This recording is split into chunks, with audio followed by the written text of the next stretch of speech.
Professor Willem Grohl's demise was sudden and puzzling. One day he was lecturing on phonetic shifts in ancient dialects. The next, campus security found him collapsed in his office with a half-finished letter clutched in his right hand. His eyes, staring lifelessly at the ceiling, seemed locked in a gaze of sheer horror. That alone was enough to send shockwaves through the quiet university. But it was his final words, scrawled on a single sheet of paper, that would become truly notorious. At first, few people paid close attention to that cryptic line. It read, "Repeat it, and it repeats you." Nobody quite understood what that meant. It was easy to pass off as the scribblings of a man muttering nonsense in his last moments. But in the following weeks, it grew into something bigger, something far more sinister.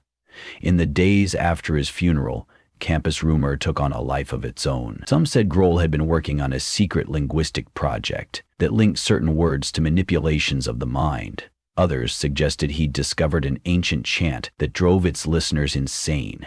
A rumor stirred by the hush-hush nature of his final research. Most laughed it off. The rumor mill of an insular academic community rarely needed more than whispers to start manufacturing horror stories. The winter term was winding down when people first reported odd symptoms. Faith Wilcox, a second-year student of anthropology, had been working on a class presentation in the library when she heard someone behind her mutter the words, "Repeat it and it repeats you." Over the next few days, she found herself haunted by the repetition. It popped into her mind between sentences, repeated in her dreams. She tried to shake it off as a misheard phrase, but she couldn't rest.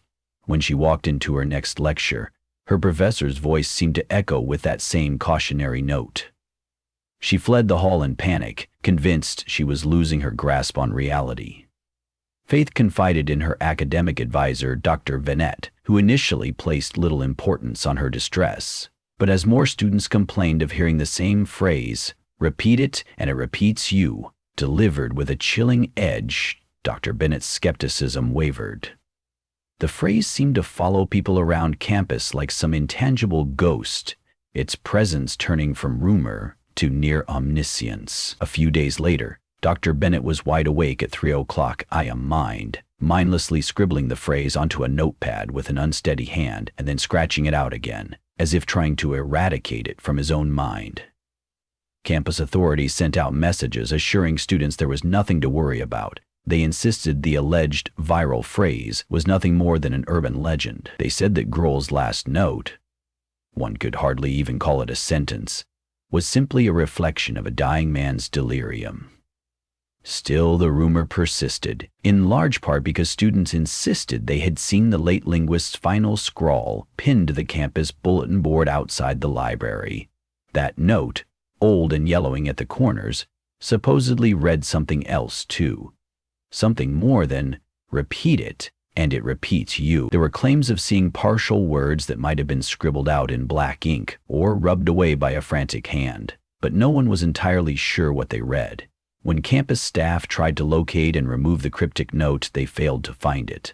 Some claimed it was destroyed, others said it had been stolen. But scattered sightings continued, each time in some low-lit corner of the university's halls or pinned behind a rack of outdated text. Nobody could verify any single instance. It was elusive, always vanishing before it could be properly documented. In the following weeks, a chilling phenomenon spread through the dormitories. Students reported hearing strange chanting sounds at night, humming in unison behind their walls. Their descriptions were oddly identical, hushed voices repeating a single line over and over, building in intensity until it felt like a collective incantation. The words were fuzzy, yet every victim insisted the phrase was that same ominous refrain. Soon enough, fewer students were willing to leave their rooms after dark. A group of undergraduates set up a listening station in the central courtyard, equipped with a tape recorder to capture anything that might echo through the old stone corridors. But the recorder only ever registered a faint, static-laced hiss, as though the building itself were exhaling in its sleep. At the center of this swirl of rumor, half-facts, and paranoid whispers was a postgraduate by the name of Neil Forrest, who had worked closely with Professor Grohl. Neil's research into the use of language in cult indoctrination had been guided by the old linguist. In many ways, Grohl was not just a mentor but also a father figure. Together, they dissected the power of certain words to shape belief systems, how repeated phrases could burrow into the subconscious and warp one's view of reality. When Grohl died, Neil was left adrift. He felt an obligation to figure out what happened in those last moments of the professor's life. Neil spent late nights poring through Grohl's notes in the restricted archives. The documents were pointedly incomplete, as though someone had torn out vital pages. And yet, Neil found one crucial reference to a concept that jarred him, a word that, when heard, energetically changes the listener's sense of self, like a living idea. Next to it, in Grohl's neat script, was a single question: viral language? Beneath that, a set of sketches suggested a technique for embedding patterns into speech so subtly that the listener wouldn't even know they were repeating them. Neil decided to investigate further, suspecting that viral language lay at the heart of the campus's festering paranoia. He started by piecing together what Grohl might have researched in his final months. There were receipts for old textbooks dealing with archaic chants, references to undertones in Sumerian cuneiform. The deeper Neil delved, the more he felt an uncanny presence. Words themselves had become malevolent. At times, reading these notes or scanning the old texts, Neil experienced a clenching in his chest or a chill down his spine. He couldn't shake the sense that he was being beckoned deeper, lured by some intangible whisper. The line, "Repeat it, and it repeats you," haunted him now too, especially when his eyes skimmed the margin notes Grohl had left behind. Within a month, the situation on campus deteriorated. Students started hearing the phrase in everyday conversations, as if it were innocently placed, in a casual greeting, between paragraphs of a lecture or passing murmurs in the cafeteria queue. Some swore they saw the phrase appear momentarily on their phone screens, then vanish. Complaints flooded the student services office about nightmares that shared a common theme: a voice, sounding eerily like Grohl's, urging them to repeat after it. Even professors began to mention the unstoppable rumor, with anxious undertones. Official statements became more insistent that it was all hysteria, but privately, campus administrators considered canceling classes until the phenomenon subsided. One damp winter evening, Neil finally caught a break in his investigation. He found a previously overlooked box in the basement of the linguistics department, containing reel-to-reel tapes labeled with obscure sequence codes. One tape stood out. Its handwritten label simply read, "The Word." With trembling hands, Neil loaded it into an old reel-to-reel player. The tape crackled and squealed to life, revealing Grohl's voice, hushed and rushed as if recorded in secret. "I have heard it," Grohl whispered on the tape, voice trembling. "It moves in your head, changing your thoughts. No language is immune from infiltration. It is the shadow of meaning itself." A murmur of static followed, then Grohl's voice again, even more urgent. "I am writing it down, but the words slip away. When I speak it, I can't be sure if it's me speaking or something else speaking through me. Repeat it, and it repeats you. That is the warning. Or the invocation. I'm uncertain which." More static, scrapes of footsteps, the tape skipping. Neil leaned in, heart thumping, expecting a final reveal. But the tape ended abruptly. Neil sat in silence, the reel spinning against empty tape. He had more questions than answers. But one detail stood out: Grohl's mention of writing it down. He must have tried recording the phrase, opening a channel for it to replicate. If Grohl's final notes were incomplete, it might mean he'd tried to destroy the evidence. Maybe that was what set the infection loose. Neil left the department basement, half sick with dread, determined to find answers. Outside, the corridor lights flickered intermittently. The building's hush pressed in, as if its walls were leaning forward to listen. Even the wind outside seemed to murmur something that could almost be heard as the same dreaded phrase. Neil realized he was close to crossing a dangerous threshold, in which even thinking about the phrase was enough to fuel its power. He needed help. He confided in the person he trusted most, Harriet Moore, an old friend and fellow postgrad student with expertise in clinical linguistics. She responded with a mixture of fascination and fear. She'd heard the rumors and noticed the growing tension on campus, but Harriet believed that with the right approach, it might be contained. Maybe it's a mimetic infection, she hypothesized, referencing a theory in mimetics that certain constructs, phrases, or images can replicate like viruses in human minds. That it was causing actual paranoia suggested it had psychological triggers, fueling a feedback loop of fear.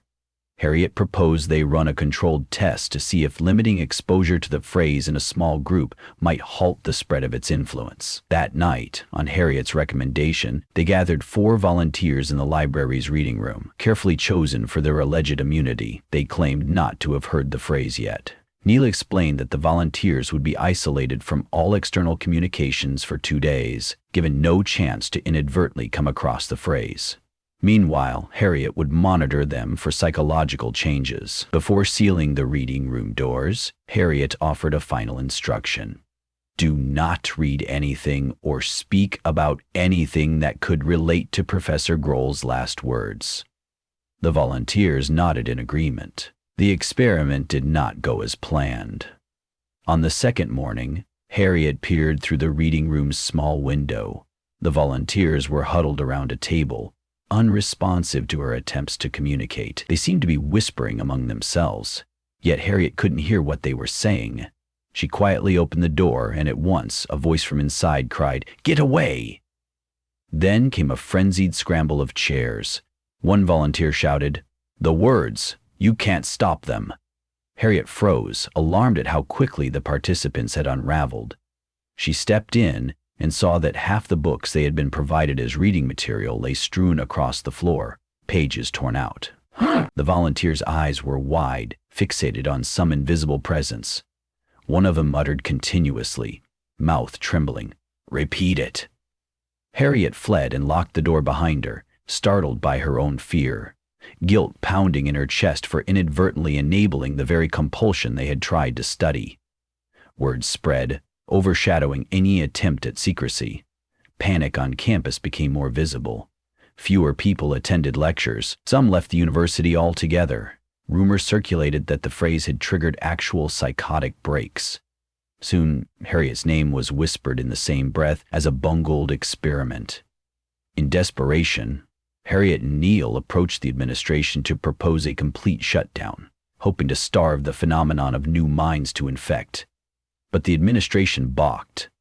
They wanted to avoid the scandal of a campus closure. They pointed to the lack of hard evidence. So they did nothing. One Friday evening, Harriet found Neil slumped in a corridor outside Grohl's old office, trembling with fear. "It's in my head," he whispered, voice cracking. He told her about a dream he'd had night after night. He stood at a blackboard in front of a classroom, repeating the phrase while the students listened in silent unison. Then he would turn around, and the blackboard would be covered in scrawls of gibberish. "I can feel it rewriting my thoughts," Neil said. Harriet, eyes misting with concern, helped him to his feet, gently guiding him away. They resolved that the only way out was to destroy every trace of the phrase and its linked research before it could replicate further.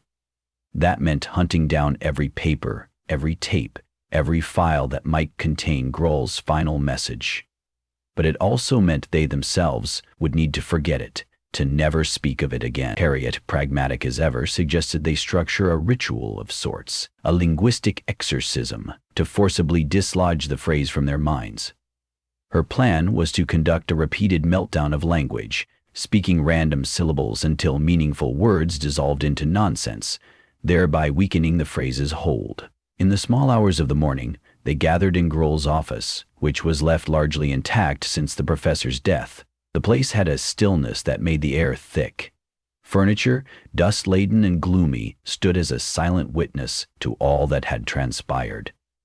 Their first task was to open every drawer, scanning for any piece of writing. They went through battered textbooks, scribbled notes, half-finished essays. Pages of Grohl's handwriting lurked, incomplete manuscripts with margin notes referencing unknown languages. Sifting through them, Harriet discovered one last cryptic line. "Do not utter it. We become what we repeat." They exchanged uneasy glances and decided to burn everything they found in a metal bin they'd brought for that purpose. The smell of scorching paper filled the cramped office, and soon black smoke swirled up, disappearing into a vent. Yet as they burned the final pages, a hush fell between them. A stifling feeling that words no longer belonged in that space. Harriet pulled out a small voice recorder. "We should record the meltdown of language," she said, voice quavering. "We might need proof that the exorcism worked." Neil nodded, though the plan felt precarious. One by one they began to speak random syllables, forging nonsense words. The cluttered office echoed with bizarre strings of vowels and half-formed consonants. Slowly the air crackled with frenetic tension. Neil's voice, initially forceful, began to falter. Amid the cascade of nonsense, Harriet paused, her eyes widening. She sensed something intangible, like an awareness swirling in the air. Over and over they repeated nonsensical syllables, forcing themselves to forget meaning. They carried on until their throats hurt, until tears flowed freely from their eyes, until their brains felt like they couldn't form another coherent sentence. At last, Harriet fell silent, breath ragged. Neil dropped to his knees, pressing his palms into his temples, as if physically trying to expel something. The words that had haunted them for so long radiated at the edges of their consciousness, like a black hole pulling at their minds. Neil gasped for air, certain that if he gave in, he'd be consumed. Finally, Harriet seized the recorder and slammed it onto the ground, smashing it to pieces in a single desperate motion. They waited, trembling, for something to happen, for a sign that the malevolence had been banished. At first, there was only their own labored breathing. Then, slowly, Harriet felt something shift in her mind, like a stubborn door closing. The tension in the room began to lift. Before they left Grohl's office, Harriet and Neil checked that all the documents were burned to ash. They wiped every blackened piece of paper with their sleeves, ensuring no single word survived. All the tapes, those they could find, went into the flames, curling and melting into black lumps. The metal bin glowed red with the intensity of the fire. Though physically exhausted, they felt a burgeoning sense of relief, as if stepping out of a long-held nightmare. In the weeks that followed, the campus felt quieter. Rumors died down, replaced by the hum of exam preparations. Students, though wary, began to drift back into their routines. Some still whispered about a dark presence that once stalked the halls, but the terror of hearing the phrase repeated in every dark corner now seemed to vanish. No new incidents were reported. It seemed Harriet's meltdown of language had worked. Neil withdrew from the university after submitting his final thesis. He moved to a small coastal town to get away from the ghosts of that old campus. Harriet, determined to salvage her academic reputation, remained at the university. She invented a plausible explanation for the fiasco: mass hysteria fueled by stress and group psychology. No mention of viral language or Grohl's final words. The administration was all too willing to accept her rationalization for a phenomenon they preferred to forget. Not everyone was convinced, though. Some enigma seekers still roamed the library stacks late into the night, searching for that missing proof, that scrap of paper that might confirm the existence of a cognito-hazard words, so dangerous they could spread like a plague. They pored over references to Grohl's final project, unearthing contradictory testimonies of faculty who had since quietly retired. Months later, Harriet received a plain cardboard package with no return address. Inside lay a single sheet of paper. Its text, partially scorched at the edges, was written in Grohl's unmistakable handwriting. Her heart pounded as she recognized the same chilling line that had haunted every corridor months before. "Repeat it, and it repeats you." Below it was an additional note. "Are you certain you destroyed it? Language does not die so easily." She nearly dropped the paper as an odd buzzing filled her ears. For a moment she felt the old paranoia rise up, a sudden flashback to the desperate night in Grohl's office. She braced herself, expecting the words to swirl in her mind as they had months ago. Her breathing grew rapid. Then, just as quickly, she found enough will to tear the sheet in half. Her logical mind told her she had to remain strong. Terrified though she was, she believed she had broken its hold. She shredded the paper into dozens of pieces, tossing them into her fireplace. Flames consumed the fragments before they could infect her thoughts. Harriet spoke no final word, silently daring them to reassemble themselves. In the gentle hush that followed, Harriet stared at the dancing embers. She felt a tremor in her thoughts, as if parts of her memory cautioned her never to underestimate the living power of an idea. In the recollection of Grohl's voice, she thought she heard him say, "If a phrase is repeated enough, it can bend the shape of your mind." A flicker of fear trembled through her. But then Harriet steadied herself. She let the last pieces of charred paper crumble to ash, preserving no souvenirs. Perhaps, she told herself, that was the end of it. And yet, that night, she woke from a half-remembered dream with the faint echo of a whisper in her ears. It was indecipherable, a swirl of nonsense.